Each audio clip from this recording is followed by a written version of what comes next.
أنا جيل الثمانينات، الجيل اللي عاش الدنيا بهدوء قبل لا يصير كل شيء إلكتروني وسريع. إحنا الجيل اللي بدينا بالإنترنت وبالتطور، بدايتها بالياهو ماسنجر والهوت ميل. بهذيك الحقبة كنا نفوت شات وروم بالياهو ماسنجر والهوت ميل، وبوقتها كان اسمي نيك نيم مالتي دولما زلاطة طرشي، من يومي أحب الأكل. إحنا اللي لعبنا بالأتاري وبماريو، إحنا أول ناس لزمنا تليفونات، إحنا أول ناس لعبنا البلاي ستيشن. دايما تسألوني عن الحمرة مالتي، أنا أستخدم كيكو لون جوزي ولون الوردي. الجوزي أسويه مثل التحديد، والوردي أخليه هنا. وبعدين جلوس هذا الأغلبية يسألوني وأنسى أرد صراحة، فقلت فرصة أرد بالفيديو.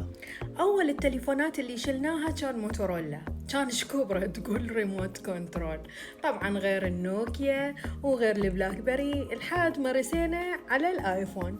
إحنا زمن الكرتون الجميل، ساندي بيل وسالي.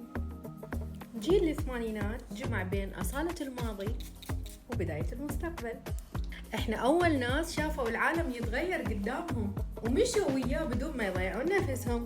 لهذا السبب جيلنا مميز، لأنه عشنا بالبساطة وعشنا بالتطور.